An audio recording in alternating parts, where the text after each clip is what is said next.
Okay, get ready for my most contentious video of all. I know I'm publishing this video at great risk, but I think the world needs it. Why? Well, there seems to be a lot of romantic notions among many on the hard left, antifa, about communism, specifically the brand adopted by the Bolsheviks. Members of antifa fashion themselves as soldiers fighting fascism, even though their street fighting tactics are straight out of Rohm's SA. The hammer and sickle show up continuously at antifa protests. I always found it odd that such symbolism didn't garner at least as much outrage by the public as the swastika, as I see little difference between the two. So I figured it would be a good time to shred the popular image of Joseph Stalin by comparing him to a person that everyone despises, and should despise, Adolph Hitler. So get your thesaurus entries for despicable out and ready, because you're going to be using them in the comment section, either to describe Stalin, or Hitler, or me. One more note before we begin. I will probably not be responding to comments in this video. I really don't want to get dragged into World War II wormholes, but I'll leave the comment section there so that you can engage in your own form of Munich street fighting. Well, until you find a common enemy, me. Hello out there. I am trying to get through. With cold, blunt analysis cradled in the warmth of reasoning, it's time for Johnny Walker Dread to straighten you out on a thing or two. Emanating all the way from exciting Las Vegas, Oklahoma, it's time for the Johnny Walker Dread Show. So this is the first video in, I hope, is a long playlist of videos comparing Hitler to Stalin. Most of it is based on the book Hitler and Stalin by Alan Bullock. I read it from cover to cover at least twice. It tells the story of each man side by side, chronologically. It's quite good, and I recommend it. You can pick it up on Amazon for about $20. Now, I'm not going to focus on the superficial. Yes, far more people died under Stalin than Hitler, but is that really a comparison that means anything? Gee, Stalin killed 24 million and Hitler killed only 6 million. But once you get past 1 million, you're not going to score any bonus credit for killing millions fewer than the other dude. Instead, I want to focus on those things that really point toward a person's character. And we're going to start with the personality trait courage. That is, how does Hitler fare when it comes to this virtue? In reality, very well. Now hear me out. Hear me out. I'm no genocide denier. And if you're a genocide denier, please stay out of the comment section. I have no patience for ridiculous conspiracy theories. Now, why did I say that Hitler had courage?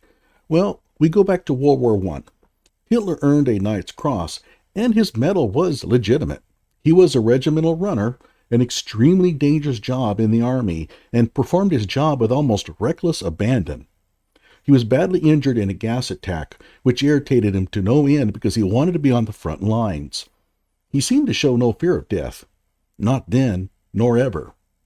This courage may have helped cost Germany the war 30 years later. Hitler had a massive problem with projection. That is, he couldn't understand the mind of someone who didn't think like him. For example, he held up fine in horrible trench conditions on the front lines, which made it hard for him to understand why his soldiers were struggling in the winter weather at Stalingrad. He had little fear of death, and so he didn't understand how anyone else could. This would bite him in the ass in World War II because he overestimated the will of his soldiers to engage in dangerous, nearly suicidal tactics. Hitler had a mindset that he could overcome fear in horrible conditions through sheer will, and so figured that all of his soldiers had it too. There was nothing wrong with German soldiers. Up until the final years of the war, they were universally regarded by every army in the world, but Hitler thought they were cyborgs.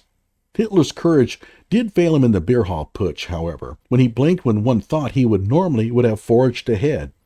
That killed his chances at taking power and earned him a trip to jail. He would be appointed chancellor later, however.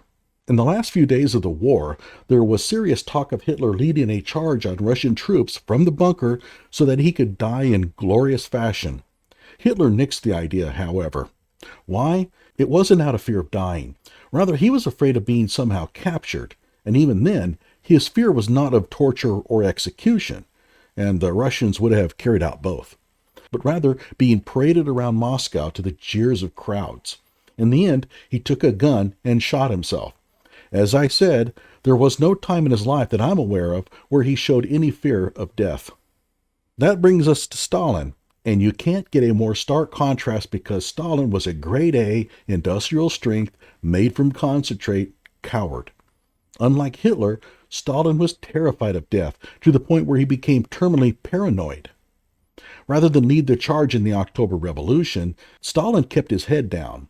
A few of his comrades knew that his involvement in the uprising was modest at best. This would serve as an embarrassment to him if they told anyone. Stalin fixed that problem in the most Stalinist way possible. He had them shot. Once in power, Stalin led a reign of terror out of fear that he would be deposed and executed. His fear of arrest was so high that he sent thousands and thousands of men into the cellar where he had Vasily Blokhin shoot them. In fact, Blokhin is credited with personally killing more men than anyone in history. We're talking tens of thousands. Were these men guilty? No. It didn't matter. Stalin was afraid that someday they would turn on him.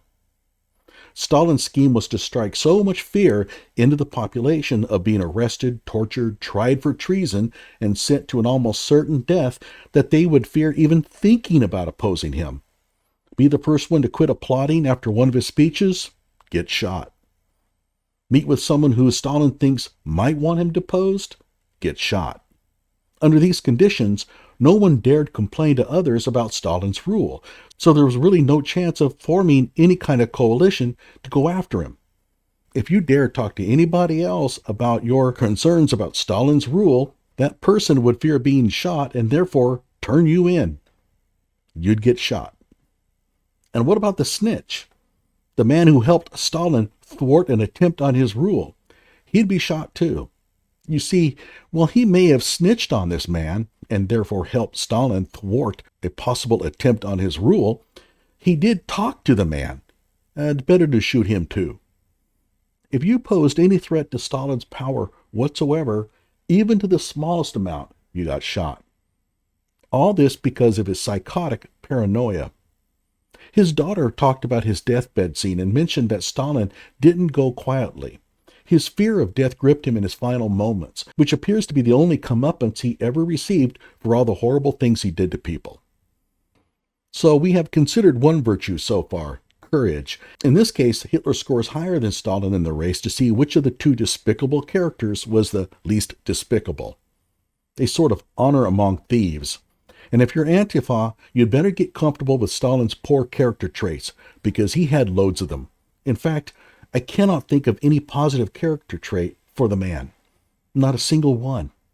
And I've thought about it hard. I am curious as to what you think of this series. I have more planned. Let me know in the comment section. Like my video and subscribe to my channel.